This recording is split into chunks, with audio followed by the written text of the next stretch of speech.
don't want to just teach our students, we want to change medicine. I believe that the way to do that is by changing the kinds of students who become future doctors.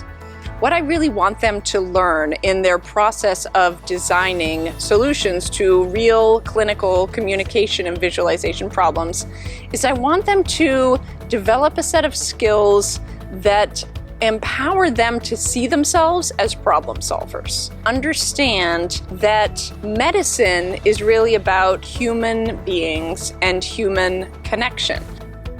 So in the case of Jessica and Rachita's project, children, often newborns, who need a heart transplant, and their parents are tasked with taking them home once they leave the hospital, processing a huge amount of very complex information, and dealing with the emotional difficulty of caring for a child whose life is really threatened by this condition.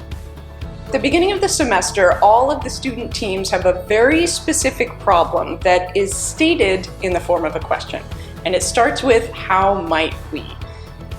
In the case of Jessica and Rachita, the question was, how might we reimagine communicating the information about caring for a child with an implanted ventricular assist device, a VAD, for parents and other caregivers so that they can feel better understanding and control when they take their children home from the hospital.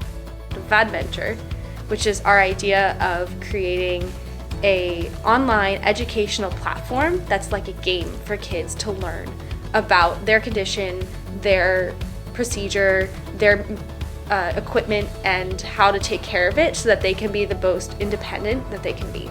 I heard about this class called Medical Media Arts Lab.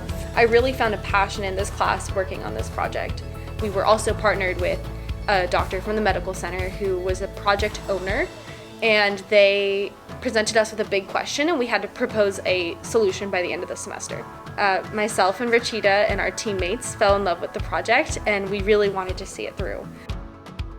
In the concept stage, we didn't even have any of the content developed, not really an idea of how we wanted the layout to look like initially. But the work thereafter, especially since we took it for independent study after the class, is really when we went in to start drafting out the content, finalizing all of that, and then ultimately moving ahead to be able to create a working prototype at this point.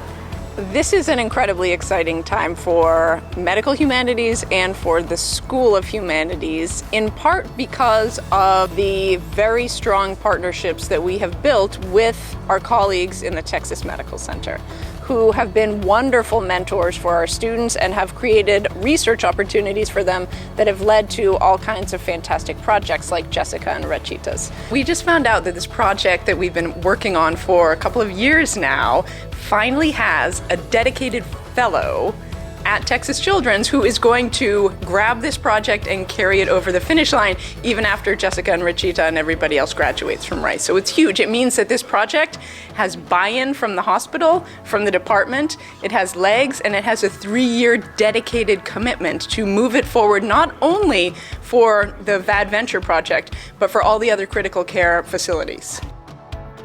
One of the things that I hear from students over and over again who have taken this class is that they wind up talking about this class in their medical school interviews, and their interviewers love hearing about these problems, and they can't believe that these students are working on such real-world, relevant problems in a class assignment. And what they see, the students, in doing this is that this is actually something that they can bring into their careers in medicine. They can be those leaders who see problems and know how to solve them. And that is so needed in medicine today, and I'm really proud of the students for being able to own that and bring it forward into medicine.